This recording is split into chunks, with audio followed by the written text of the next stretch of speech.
Confiamos que el Señor no venga antes para poder predicar toda la Biblia, pero si viene, allá terminamos de aprender. Bueno, Marcos 4, 35 al 41. Aquel día, cuando llegó la noche, les dijo: pasemos al otro lado. Y despidiendo a la multitud, le tomaron como estaba, en la barca.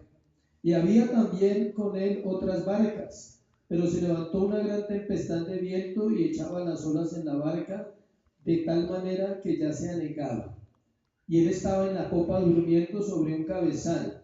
Y le despertaron y le dijeron: Maestro, ¿no tienes cuidado que perecemos? Y levantándose reprendió al viento y dijo al mar: Calla, enmudece. Y cesó el viento y se hizo grande bonanza. Y les dijo: ¿por qué estáis así amedrentados? ¿Cómo no tenéis fe? Entonces temieron con gran temor y se decían el uno al otro: ¿quién es este que aun el viento y el mar le obedece? Padre, te damos gracias. Gracias por esta mañana, Señor, por una nueva oportunidad hoy. Gracias por tu palabra, porque ella es viva, porque ella es eficaz. Que hoy penetre en nuestros corazones, Señor. Pero sobre todo, gracias por estar en este lugar, Dios, y por permitirnos oír tu voz en la Escritura. Y esa es nuestra oración, Señor, como iglesia, que la Escritura sea abierta en los corazones y que hoy cada persona, Señor, cada oyente, reciba lo que tú tienes para nosotros, Señor. Es en el nombre de Jesús. Amén y amén. La enseñanza de hoy lleva como título: Jesús calma la tormenta. Venimos estudiando el libro de Marcos y en el capítulo 4 el Señor usa 4 parábolas precisamente, y a partir de este pasaje de hoy y en el capítulo 5 vamos a ver 4 historias diferentes a las parábolas: la parábola de los terrenos, la parábola de la semilla de mostaza, la parábola donde habla que no hay nada oculto que no haya de ser manifestado, también era una parábola, aunque la Biblia no le dé el título. Y ahorita vamos a hablar una historia, pero hay otras 3 historias en el capítulo 5 que muestran varias cosas. Una es la que vamos a ver hoy, que muestra el poder de Dios sobre la naturaleza. Hasta aquí los discípulos habían visto cómo el Señor sanaba enfermos, echaba fuera demonios y hacía diversos milagros, pero no habían visto su poder sobrenatural, valga la redundancia, ¿sobre qué? Sobre la naturaleza. Lo que estaban a punto de presenciar los dejaría perplejos. Esa clase de poder enseñaba que era el Creador mismo el que estaba con ellos. Vamos entrando en la historia.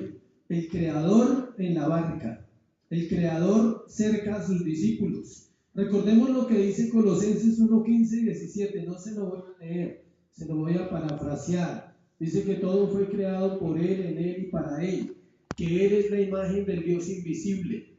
Casi nadie quiere hablar de las tormentas de su vida. ¿Cuánto les gusta el tema de las tormentas de su vida? Difícil. No quisiéramos tocar esa parte, no quisiéramos que la gente sepa que han habido tormentas difíciles en nuestros corazones y que de algunas hemos salido mal librados y que de otras hemos salido bien librados.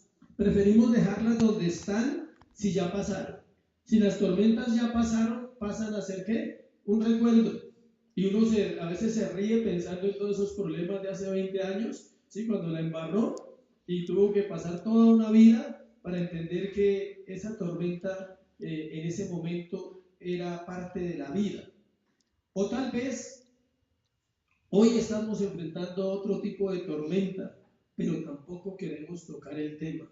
No nos llama la atención tocar el tema porque pensamos que no hay una solución. Nadie puede escapar a las tormentas, iglesia, nadie. De hecho, nadie está preparado tampoco para ellas, porque casi siempre llegan sin avisar. La tormenta no llega a tu vida el lunes con un sobre dorado y sellado que dice: la próxima semana estaré en tu vida. Y todo va a ser diferente en un mes cuando tú te sorprendas lo que va a pasar con tu vida. la tormenta no avisa, siempre es inesperada. ¿Y cuántos han oído esa famosa frase tan conocida, tan popular, que después de la calma, ¿qué? Pero después de la tormenta viene la calma. Hoy vamos a aprender mucho sobre esas frases. Hay diferentes tipos de tormentas. Hablemos de una tormenta natural, que es la que está acá, pero como cada ejemplo de la Biblia y cada historia de la Biblia trae una ilustración directa al corazón del creyente, esta no es la excepción. El Señor Jesús, providencialmente se podría decir, planeado, establecido en su corazón desde hace muchos tiempos antes de que llegara ese día, Él ya tenía organizado todo para traer una enseñanza poderosa ¿a quién? A sus discípulos. Él dijo, ellos no se imaginan lo que va a pasar. Cuando el Señor se subió a la barca y dice que lo llevaron, Él ya sabía todo lo que iba a pasar. Recordemos que es Dios, ¿no? Es omnisciente, es omnipresente, todo lo sabe. Él dijo, voy a dormir un rato y ahora me van a llamar asustados y ahora será la oportunidad grandiosa de decirles unas verdades que ellos necesitan. El pasaje se puede dividir en 4 etapas. Se las voy a leer y ahorita las vamos a mirar una por una. La calma antes de la tormenta. Esa nos encanta a todos, ¿sí? La calma antes de la tormenta. Otra etapa, la calma durante la tormenta. Y otra etapa, la calma después de la tormenta. Pero la cuarta es sorprendente, la tormenta después de la calma. Se la repito para los que toman nota. La calma antes de la tormenta, la calma durante la tormenta, la calma después de la tormenta y la tormenta después de la calma. Eso ya es un trabalenguas. Bienvenidos a la barca de Jesús. Es espectacular estar en ella, aunque a veces hayan tormentas. Amén. ¿Cuántos quieren estar en la barca de Jesús? Prepárese, porque en la barca de Jesús hay tormentas, pero es parte de lo emocionante de la vida cristiana. Yo no me imagino la vida cristiana sin la emoción verdadera de tener a Jesús como protagonista de cada cosa que sucede en nuestra vida. Normalmente este tema se puede enfocar hacia el ser humano, hacia que tú puedes y que tú vas a salir adelante, pero vamos a enfocarlo en el único que merece ser enfocado. ¿En quién? En Cristo. En la vida de Él, en su redacción, en cómo Él enseñó a través de este proceso a sus amados discípulos y cómo nos quiere seguir enseñando hoy. Entonces vamos a mirarlo primero. La calma antes de la tormenta. Vamos al pasaje, versículo 35. Aquel día, hasta ahí usted puede parar y estudiar, ¿sí? Si le gusta estudiar, y si no, pues sigue leyendo. Aquel día. ¿Sí nota? ¿Cuál día? El mismo día. El mismo día que usó las parábolas había sido un día muy largo. Quizás empezó en la mañana con la parábola del sembrador, luego habló de las parábolas y habló de los oyentes fructíferos, pero la Biblia es muy clara, no podemos decir otra cosa. Aquel día, el mismo día de labores, un día ministerial largo como lo que llamamos chocolate sol, algo así. ¿Cuántos han tenido un día chocolate sol? Ahorita en diciembre uno se los inventa, ¿no? Uno mismo se los inventa yéndose para el centro. Eso es un día chocolate sol. Que se vaya para el centro ya tiene un día terrible, o sea, a buscar lo que no necesita porque ya son mañas y tradiciones. Entonces, eso es un día como el que tuvo Jesús en ese momento. Cuando llegó la noche les dijo, pasemos al otro lado. Había sido un día largo de predicar a multitudes junto a la orilla del lago de Galilea, cerca de la ciudad de Capernaum. Todo eso ya lo hemos compartido. ¿Qué significaba Capernaum? ¿Por qué él estaba allá?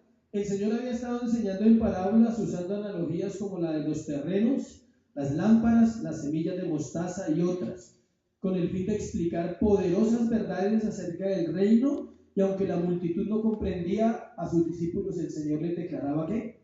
Todo. Y dice que aquel día, cuando llegó la noche, al terminar el día, el Señor buscó la manera de ir a descansar un poco. Por eso se dirige al otro lado del lago, donde había pocas ciudades y menos personas. ¿Sí sabe por qué Él, en su soberanía, en su plan perfecto, dice que Él se dirige a dónde? A otro lugar. ¿Por qué? Porque al pasar el lago de Galilea, ya no había tantas ciudades importantes, eran ciudades ¿qué? Pequeñas. Y como cualquier persona estaba cansado y necesitaba un tiempo de descanso, él quería llegar allí y tener un tiempo diferente con sus discípulos. Así tal vez podría descansar de toda la tarea que había realizado durante ese día. Además, escuche, también tenía que cumplir una cita divina que vamos a ver la otra semana en Marcos capítulo 5, versículo 1. Él sabía para dónde iba. Recuerden que Dios sabe para dónde va. Los que no sabemos para dónde vamos somos ¿quiénes? Nosotros. Él sabía, tenía una cita en Marcos 5 con el endemoniado gadareno y lo que estaba haciendo era acercándose a esa región de Gadara porque eso ya estaba establecido para encontrarse con ese hombre. Versículo 36. Despidiendo a la multitud, le tomaron como estaba en la barca y había también con él ¿qué? Otras barcas. El verso dice que le tomaron tal como estaba. O sea, no hay tiempo de cambiarse en la obra, ¿sí? No hay tiempo de parar, no hay tiempo de descansar, no hay tiempo de decir, es que tengo que hacer aquello, es que tengo que hacer lo otro. No hay tiempo de enterrar a los muertos, no hay tiempo de visitar las haciendas, no hay tiempo de visitar nada. Cuando usted está en la obra, no hay tiempo sino para avanzar. Por eso le tomaron como estaba.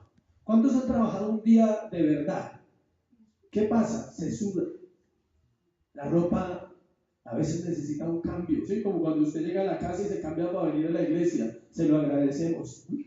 Es importante que usted lo haga, porque usted ha sudado, ha trabajado todo el día. Si el domingo se baña antes de venir, se lo agradecemos también. Eso es importante. Nadie se levante y se viene a la iglesia como se levantó. Espero que no sea así, ¿sí? ¿Es importante o no? Pero dice que le tomaron tal como estaba. Lo que más me gusta de la Biblia son los detalles que a veces pasamos por alto. Los detalles que no podemos percibir. ¿Por qué escribiría eso Marcos? O más bien, ¿por qué Pedro se lo contó? Porque Pedro se acordaba y diría, ese día no tuvo tiempo de montar en su caballo. No tuvo tiempo de cambiarse. No tuvo tiempo de hacer nada. Ese día recuerdo que lo tomamos como estaba y nos fuimos en la barca con él. Pero la frase dice ahí que habían otras barcas. Ahí nos da una señal de que no eran solamente los 12, fueron varios discípulos de él aparte de los 12, y tal vez en la barca no cabían todos. No se puede asegurar exactamente que iban los 12, pero sí por lo menos iba un gran número de los discípulos. Recordemos también que de los 12, ¿cuántos eran pescadores? Ya lo hemos compartido. 7.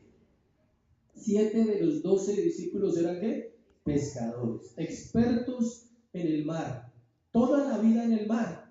Entonces para ellos eso era parte de su vida normal. Lo que estaba a punto de suceder era solo para los discípulos. Escuche, ¿era para quién? Para los discípulos. Esa palabra en el versículo 34, devuélvase un poquito cuando dice, y sin parábolas no les hablaba, aunque a sus discípulos en particular les declaraba todo. A pesar de que esta es una historia, también tiene la connotación de parábola, porque él toma unas cosas y las pone sobre otras. El versículo 34 nos habla de los discípulos. Les recuerdo que un discípulo es un seguidor, es un aprendiz, es un estudiante. Eso es un discípulo. Para los que de pronto se preguntan, ¿qué será un discípulo? Es eso. Era el proceso de formación que ellos necesitaban para seguir trabajando en la fe genuina. El tema de hoy va enfocado mucho hacia esa palabra. ¿Cuál? La fe. Al final usted va a comprender qué era lo que realmente ellos necesitaban, pero qué es lo que nosotros necesitamos. Hacemos un paréntesis aquí para comprender que si hay una fe genuina, también hay una fe falsa. Y esa falsa fe no es porque nosotros sepamos o no. Es parte de la mala formación, es parte de la falta de entrega del creyente a Cristo. Un creyente que se entrega verdaderamente a Cristo, su fe es genuina, su fe es original, su fe, aunque sufre momentos difíciles, no es variante, siempre permanece, siempre va a estar firme. Y aunque vengan tormentas, y aunque vengan situaciones, su fe lo va a llevar a comprender el corazón de Dios y a aceptar, escuche, la voluntad de Él para su vida. Es conocer, hay muchos conceptos de fe, pero a veces la gente no le dice, ¿qué es fe? Es la certeza de lo que se espera y la convicción de lo que no se ve, no sabe más. Pero no sabe qué significa cada texto allí, cada convicción, certeza, lo que se espera, lo que no se ve. Hay gente que cree que fe es eso, pero no se imagina ni siquiera lo que no se ve. La fe viene de lo que no se ve. El mundo nos enseñó que la fe era ver para creer. Y el Señor dice, cree y verás la gloria de Dios. Él no dice, ve la gloria mía para que creas. No, Él dice, cree y verás la gloria de Dios. Hice una pequeña frase ahí sobre la fe, que es conocer verdades de la palabra. Esta es la fe falsa, conocer verdades de la palabra, escuche, pero no sujetarse a ellas con el anhelo de obedecer a pesar de las circunstancias. Esa es una fe que fluctúa, o sea, es débil, tiene un doble ánimo. El lago donde ellos están es una extensión del mar que entraba a la región. Usted investiga y el mar de Galilea es como un canal, un huequito que sale del mar, una ala del mar. Y esta mañana preciso escuchábamos algo sobre eso, que está a 220 metros debajo del mar. Debajo del mar. Es el lago más bajito. Es uno de los terrenos más bajitos en todo el planeta Tierra, en referencia ¿a qué? Al mar. Los Países Bajos están 50 metros bajo el mar. Todos los Países Bajos, Holanda, Bélgica, ellos están 50 centímetros bajo el mar. O sea que usted puede mirar así y ver el mar alto. Eso da miedo. O sea, ¿sí? Hace, creo que en 1950 y algo, Holanda se inundó totalmente, porque el mar se desbordó, sencillo, y si el mar se desborda, pues es peligroso. Ellos están, entonces el terreno se prestaba para que sucedan allí una de las tormentas más fuertes que han sucedido sobre el mar. Lucas 8:23 nos da detalles. Dice que mientras navegaban él se durmió y se desencadenó una tempestad de viento en el lago y se anegaban y peligraban. Siempre que lea una historia de los evangelios, haga el deber de leer el paralelo, que está en Mateo o está en Lucas. Por eso se llaman los evangelios sinópticos, porque traen un paréntesis en los otros evangelios. ¿Por qué dormía el Señor? Es la pregunta. ¿Quién sabe la pregunta? Amén. Muy bien, Marta. Eso es Dios ahí, ¿sí? No hay otra respuesta. O sea, que empezamos diciendo que tuvo un día de trabajo y usted quiere llegar ¿a qué? A dormir. Muchos de aquí salen a dormir por la tarde y no se preocupen que eso no es pecado. Bueno, o sea, no hay problema. Sí, la gente hoy el domingo, cuando muchos me despido ahora, les digo que duerma, o sea, ¿sí? Que duerma, o sea, que descanse. Trabajó toda la semana, vino, escuchó una palabra, qué rico ir a dormir, ¿sí o no? Los que pueden. Nosotros tenemos un matrimonio ahora, entonces no podemos ir a dormir, ¿sí? Pero rico poder ir a dormir. Estaba cansado después de un día de trabajo. Él era Dios y era ¿qué? Hombre. Pero también hay detrás de ese tiempo de dormir una enseñanza para los discípulos. Segundo punto, la calma durante la tormenta. Versículo 37 y versículo 38. Vamos verso a verso. Pero se levantó una gran tempestad de viento y echaba las olas en la barca de tal manera que ya que se anegaba. La tranquilidad estaba terminando mientras se levantaba la tormenta. Los tres evangelistas, Mateo, Marcos y Lucas, nos muestran cada uno una parte de la tormenta. Por eso le digo, lea en otras partes la misma historia y usted va a entender. Eso es como cuando usted manda una razón con alguien y la da mal. Igualito, o sea, él dijo una parte, pero hay otra parte que necesitamos leerla en estos evangelistas. Mateo 8, 23, 27 nos dice que las olas cubrían la barca, pero él dormía, mientras que Lucas 8, 22 dice que ellos peligraban. ¿Sí ve cómo uno va asociando las historias para sacar la verdadera historia de este pasaje? Versículo 38 nos dice que él estaba en la popa durmiendo sobre un cabezal. ¿Qué era un cabezal? Era una almohadita, a veces en material de cuero, con algo que le daba una oportunidad de descansar. Mientras la tormenta era tan fuerte, ni los movimientos de la barca, escuche, ni el viento, ni el agua lo despertaban. Era un sueño bastante profundo, estaba muy cansado. De los discípulos 7 eran pescadores, acostumbrados al mar, pero al parecer la tormenta era muy fuerte para que ellos comprendieran que no podían controlar la barca en sus fuerzas. Imagínense la película. Están en la barca y empieza a golpear el agua contra la barca, el viento se hace fuerte, el mar ruge, y ellos al principio, como eran pescadores, para ellos es normal, están acostumbrados a ese proceso. Pero llega un momento donde se hace tan fuerte que ellos empiezan a reconocer y a pensar, aquí si no hacemos algo, todos vamos a ¿qué? A morir. Versículo 38, parte B. Y le despertaron y le dijeron, Maestro, ¿no tienes cuidado que perecemos? Ahora vemos la fe de los discípulos flaqueando. Es curioso. Puedes estar cerca de Jesús y flaquear. ¿Estaban cerca de Jesús o no estaban cerca de Jesús? Cerquitica, ahí. A medio metro estaba ahí acostado, relajado. Más que una petición, fue un reproche. La confianza que tenían hacía que quizás me hablaran así. Sí, uno no se atreve a hablarle al Señor así ahora, ¿no? Porque uno dice, no, yo no puedo decirle eso. Pero ellos tenían una confianza con Él muy fuerte y tal vez por eso le podían hablar así, pero eso no justificaba la falta de conocimiento de ante quién se estaban dirigiendo. Tenían al Creador en su barca, al que estaba en Génesis 1:1, en el principio, al que nombra Juan 1:1. En el principio, el Verbo era con Dios. ¿Qué dice? Y el Verbo era Dios. Ese Verbo estaba en la barca, el creador de todo. Y ellos, a pesar de que pudieran tener confianza, y eso es para ti y para mí, no importa cuánta relación tengas con Dios, no importa si estás muy bien en tu relación con Dios, nunca se te olvide a quién te estás dirigiendo. Siempre la reverencia y el temor que debemos tener hacia Él hará que lo podamos conocer aún más. Eso sucede con nosotros, escuche.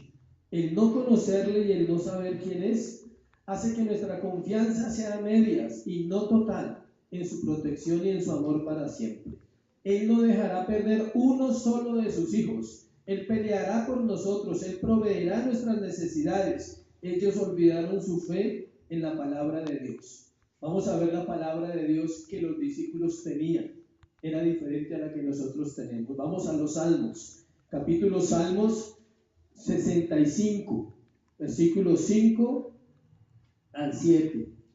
Ellos tenían esta palabra porque no estaba en el Nuevo Testamento. Entonces lo único que los acompañaba y lo más probable es que Jesús hablara de estas palabras. 65, 5, 7. Escuche. Con tremendas cosas nos responderás tú en justicia, oh Dios de nuestra salvación.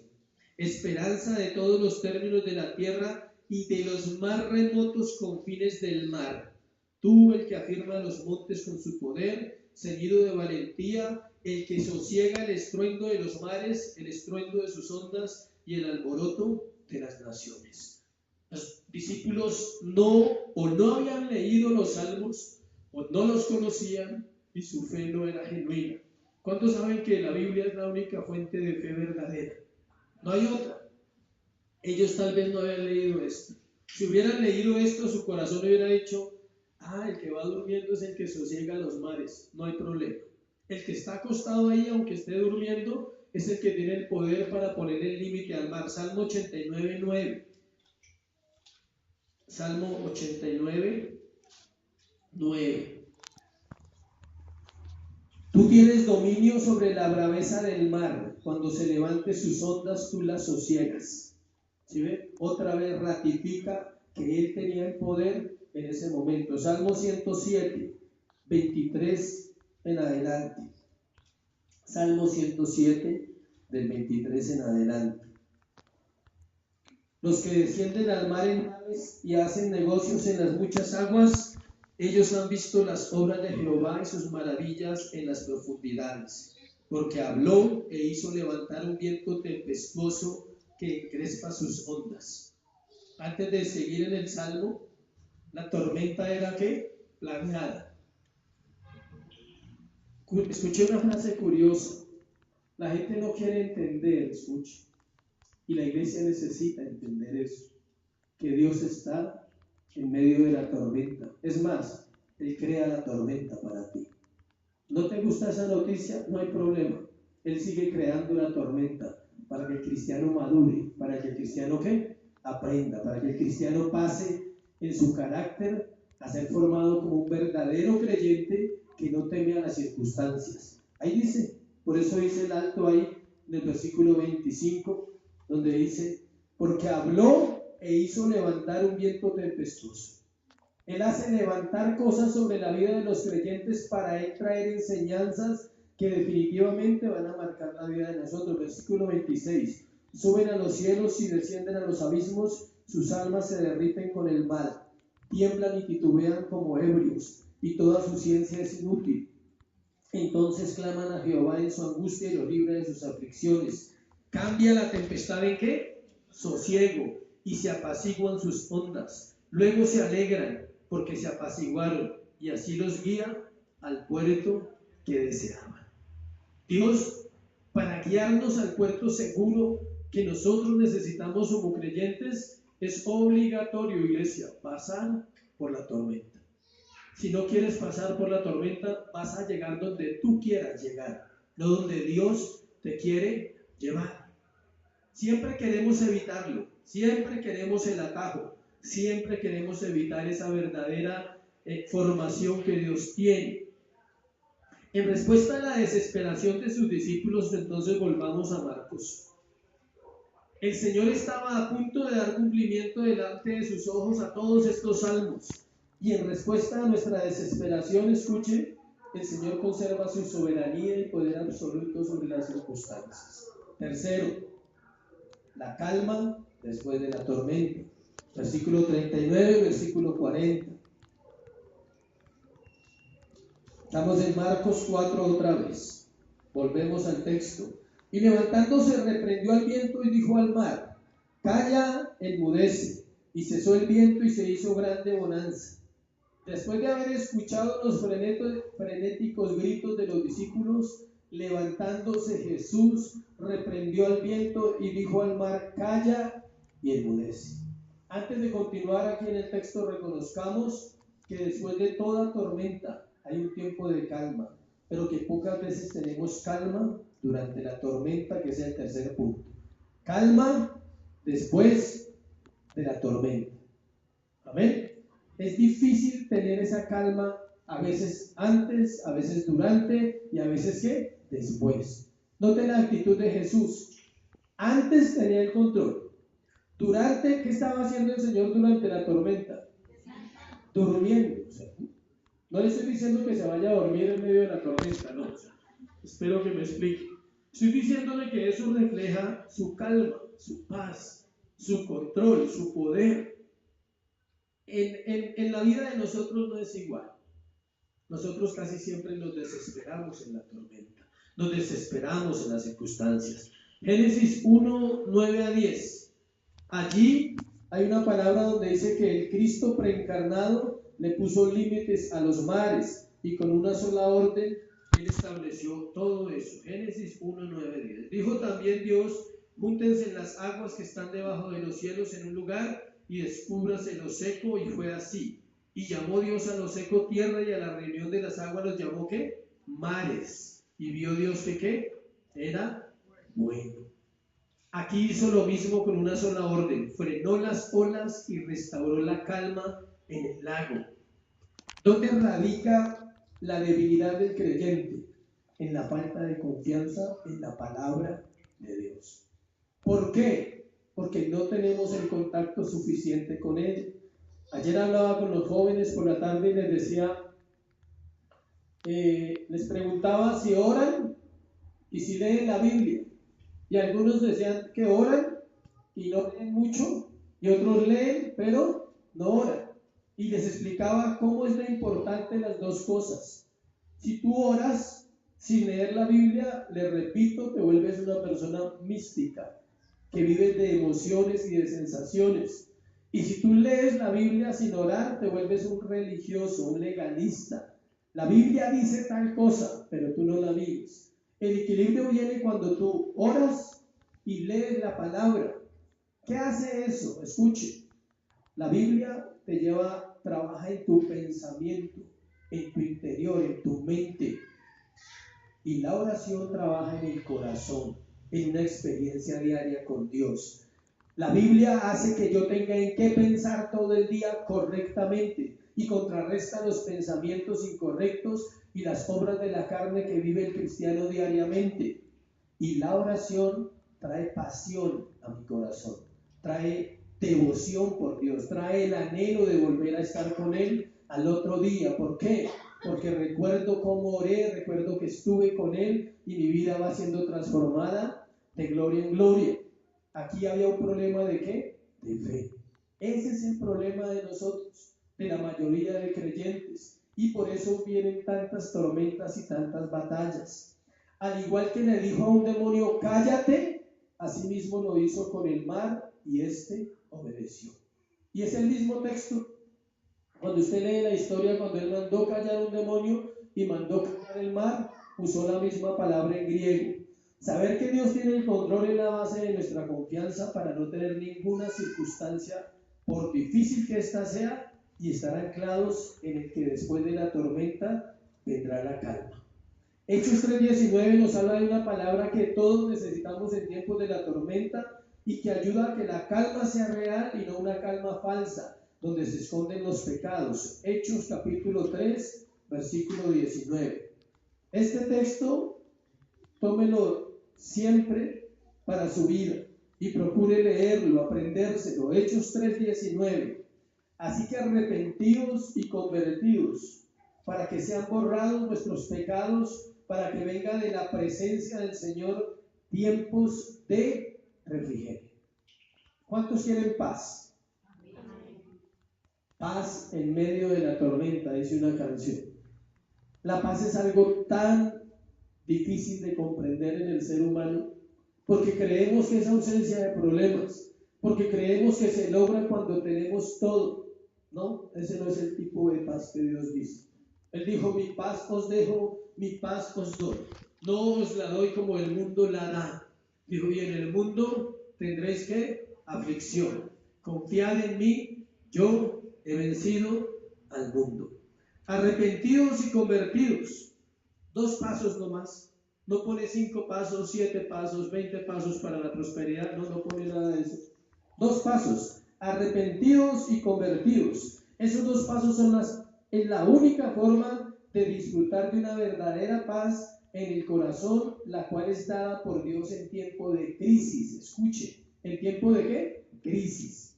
No hay un momento más crucial en la vida del creyente para buscar arrepentirse y para buscar convertir su corazón cada día más a Dios que en el tiempo de la crisis. Porque es ahí donde se hace visible el carácter del cristiano. Es ahí donde la fe es real o no es real. Versículo 40 de Marcos capítulo 4. Volvamos ahí al capítulo 40.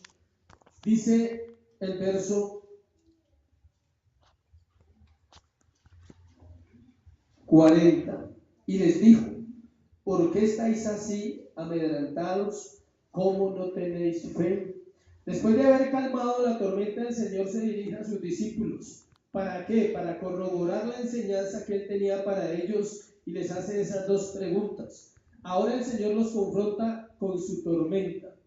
Ya había pasado la tormenta natural, pero ahora el Señor empieza a hacer la enseñanza principal de este pasaje. ¿Cuál? La tormenta personal. ¿Cuál es tu tormenta? ¿Cuál es tu proceso? O sea, ¿qué es lo que tú necesitas hoy comprender?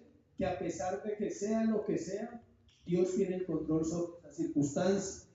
Ya había pasado la tormenta de afuera, pero dentro de ellos, en su corazón, había una tormenta que tenían que enfrentar, y era reconocer que no tenían una fe clara todavía.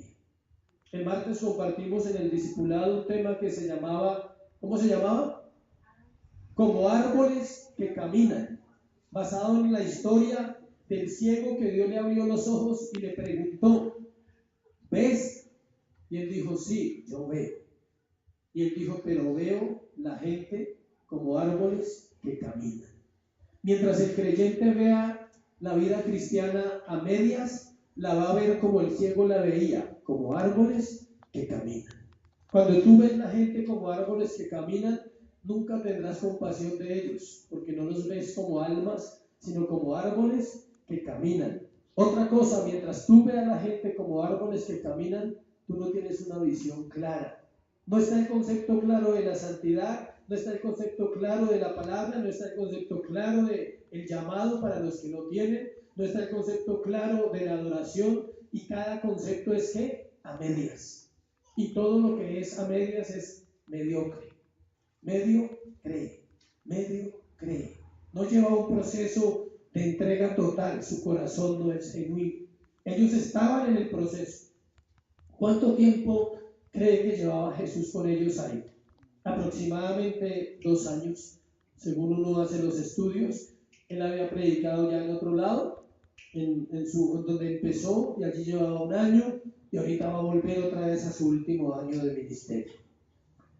Dentro de nosotros continúan, escuche iglesia, no importa cuánto lleves, no importa cuánto sepas, no importa nada, pero dentro de nosotros continúan nuestros temores, nuestras dudas, nuestras inseguridades, nuestras heridas, nuestras debilidades y argumentos que constantemente nos intranquilizan nuestro caminar con Dios. ¿Qué brotó en el corazón de los discípulos? Miedo. ¿Qué brotó en ellos? No tenían la fe. Ninguno tenía la fe para decir, Él está ahí. Y si Él está ahí, pues no va a pasar nada. De pronto otro hubiera podido decir, Él está ahí. Y si morimos, estaremos con Él eternamente. ¿Sí ven? Esa era la fe genuina que ellos deberían tener. Pero entendemos que estaban en el proceso de formación con el mismo maestro. La respuesta a la primera pregunta es la segunda. Lea la pregunta primera. ¿Por qué estáis así amedrentados? ¿Cuántos saben que el Señor siempre hablaba así? Con preguntas. Cuando un hombre viene y le dice, ¿es lícito dar el tributo a César? Él nunca le decía sí o no. A nadie le respondía así. Siempre respondía ¿con qué? Con preguntas. Les dijo, préstenme la moneda. ¿De quién es la imagen que está ahí? Del César. Entonces, dad a Dios lo que es de Dios y a César lo que es del César. Cada vez que le hacían una pregunta, él respondía con otra pregunta. Y aquí no es la excepción. Él pregunta y él mismo le está dando la respuesta. Le dice, ¿por qué estáis así amedrentados? ¿Cómo no tenéis fe? ¿Por qué estaban amedrentados? Precisamente porque no había fe en la vida de ellos. Aunque habían visto milagros en los demás, cuando se trató de ellos todavía no comprendían la verdadera fe. Vamos a hablar de la fe verdadera, ahora hablamos de la fe falsa ahora rato. Confianza absoluta en Dios, sin importar las circunstancias. Eso es una fe verdadera. No es una fe que es cuando todo está bien, pero cuando hay problemas, mi fe no es igual. Escribí varios conceptos, a algunos le llega uno, al otro le llega el otro. Entendimiento de lo espiritual y lo terrenal, la diferencia entre la carne y el espíritu. Esa es una vida de fe. Si tú no entiendes la diferencia entre vivir en la carne y vivir en el espíritu, ora porque Dios te dé ¿qué? Fe verdadera. Escrituras abiertas en tu mente y en tu corazón te hacen diferenciar la carne y el espíritu. Romanos 8, 37, 39. Eso se llama una palabra de fe. Por lo cual estoy seguro, dice el apóstol Pablo, Romanos 8, 37, 39. Antes, en todas estas cosas somos más que ¿qué? Vencedores por medio de aquel que nos amó. ¿Alguien necesita fe esta mañana? Lea ese texto con su corazón. Dice, por lo cual estoy seguro. ¿Sí ve Pablo? No dudaba. Él no dijo, de pronto hay algo más grande que Dios, los demonios, el infierno. De que ni la muerte, ni la vida, ni ángeles, ni principados, ni potestades, ni lo presente, ni lo porvenir, ni lo alto, ni lo profundo, ni ninguna otra cosa creada nos podrá separar del amor de Dios que es en Cristo Jesús, Señor nuestro. Eso es fe. No una fe de positivismo, yo puedo, yo soy capaz, lo voy a lograr, Dios está conmigo. No, esa no es la fe. No una fe de pedir y solo recibir, tampoco es la fe que la Biblia enseña. Es una fe de la salvación. Él dijo, yo estoy seguro que aunque estas cosas las tenga que enfrentar mientras viva, aunque tenga que enfrentar demonios, aunque tenga que enfrentar principados, aunque se levanten potestades, aunque lo presente sea difícil, aunque el futuro sea incierto, aunque lo alto, ¿a qué se refería con lo alto? Todo lo que es el ocultismo, la astronomía, todo lo que es creer en los astros, en todo eso, porque todo eso se levanta contra el conocimiento de Dios.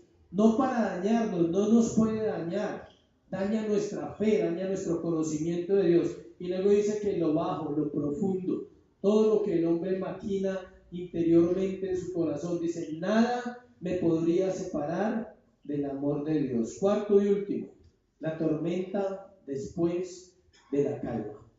Hagamos un resumen. Primero vimos que, ¿me recuerda por favor? La calma antes de la tormenta, lo cual demuestra que cuando hay mucha calma hay una tormenta terrible que en cualquier momento se puede manifestar. Luego hablamos de ¿qué? Esa no conozco gente que la tenga, solo Cristo estaba ahí tranquilo. Y ahí es donde nosotros tenemos que aprender cada día más. Luego hablamos de la calma después de la tormenta. Y llegamos a la parte final, que es la tormenta después de la calma. Miremos el versículo 41 de Marcos capítulo 4, versículo 41 y último. Entonces temieron con gran temor y se decían el uno al otro, ¿quién es este que aún el viento y el mar le obedecen? Es comprensible que los discípulos se maravillaran con profundo asombro. En Mateo 8:27 dice que ellos se maravillaron.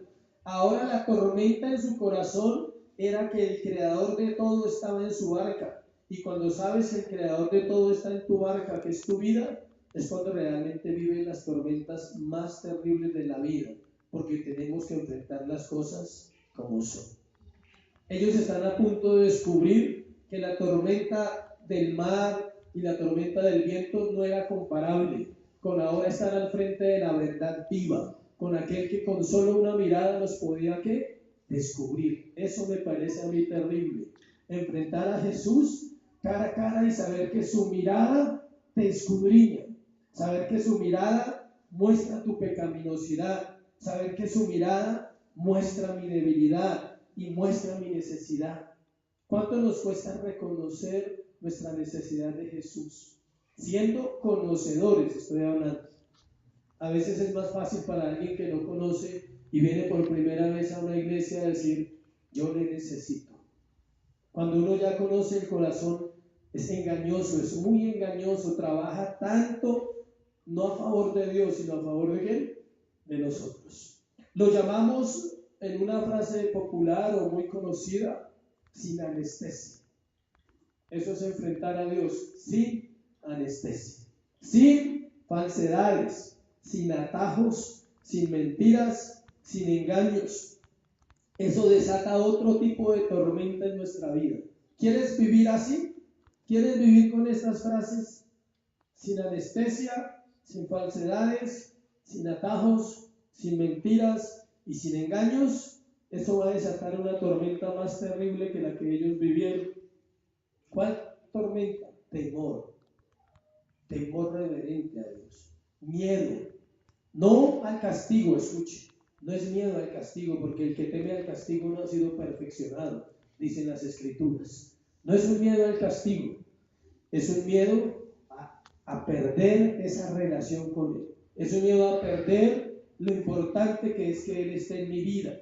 Miedo es la respuesta natural que los seres humanos pecadores muestran siempre que están en la presencia de Dios. Es una respuesta ¿qué? Natural.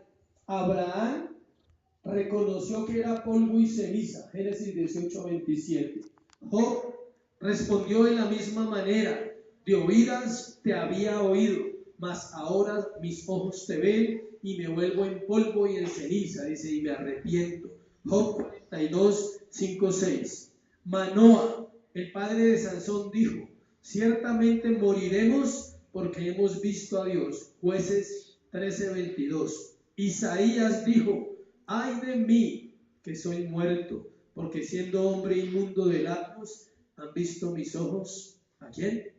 A Dios. Podríamos hablar de muchos más. Ezequiel dice: vi yo, dice que tuvo una visión y cayó como ¿qué? Como muerto. Daniel tuvo una visión y cayó muerto. Pedro se arrepintió. Juan, en la visión del Apocalipsis, vio el Apocalipsis y dice que él cayó muerto, no podían entender qué pasaba. Y no faltaba, pues, obvio, Pablo, que fue confrontado en el camino a Damasco y cayó en tierra. El que dormía en la barca era el hombre llamado Jesús.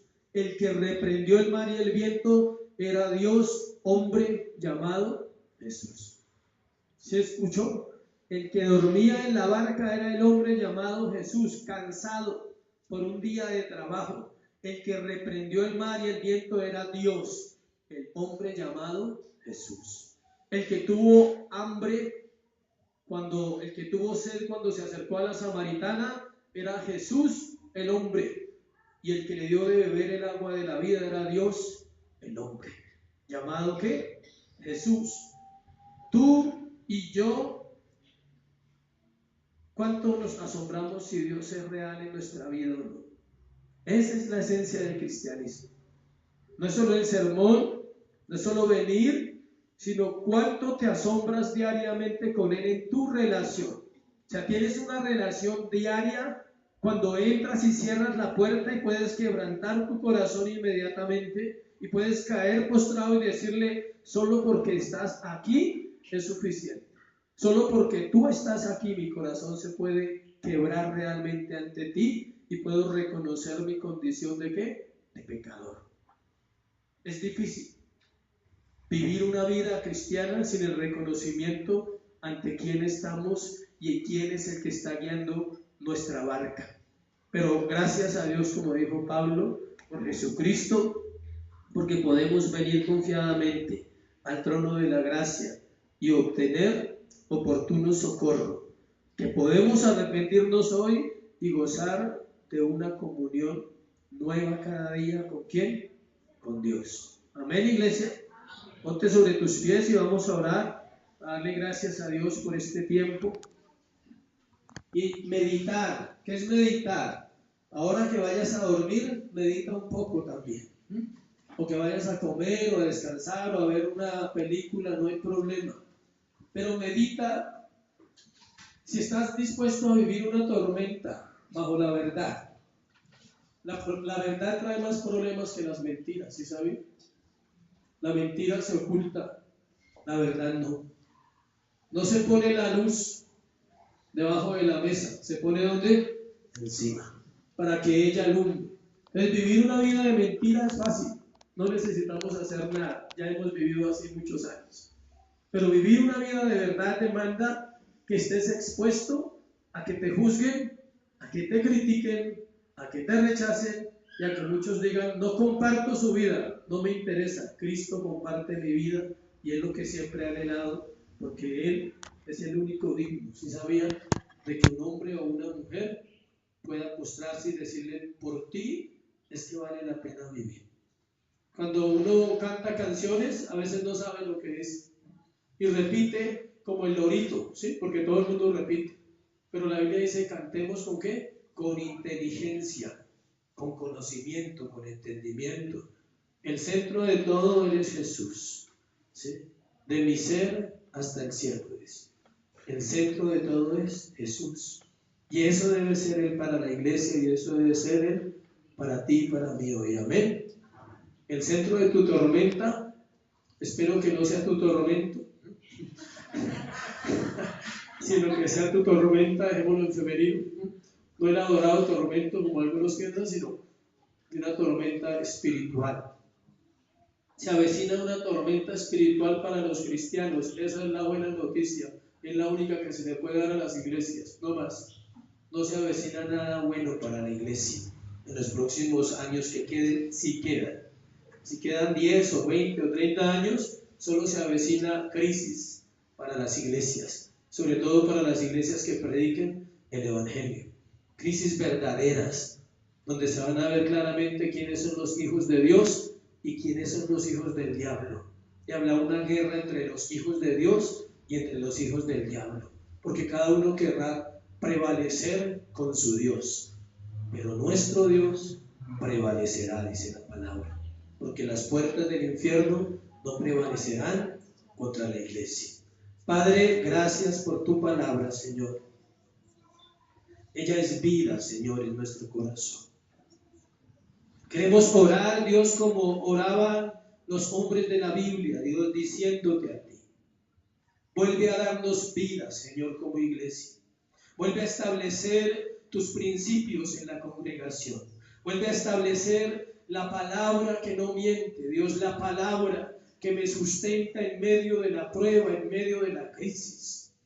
Danos fe esta mañana para creer, Dios, que aunque tú duermas, tú eres poderoso, que aunque tú aparentemente no mueves nada, porque no vemos, Señor, y como no vemos, no creemos, pero es más allá, Dios.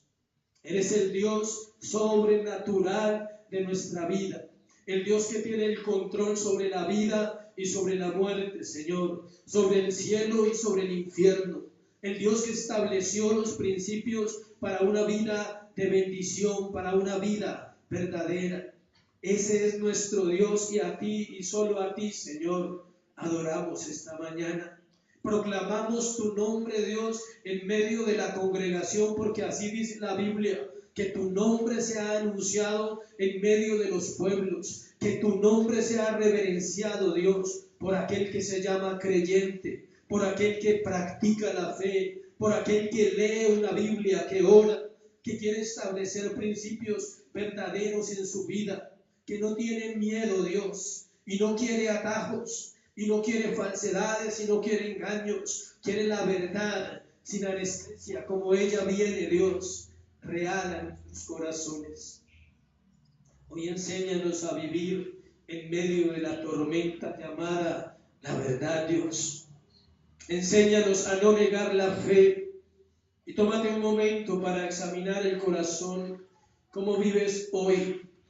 ¿Cómo vives en esta época de ruido, de bullicio, de comercio?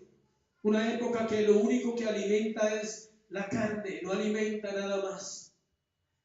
Y no somos legalistas, simplemente guardarnos, simplemente apartarnos en estos tiempos de tantas cosas y poder mirar a Jesús, poner los ojos en el autor y consumador de la vida, Jesucristo. Señor, gracias por la cruz del Calvario.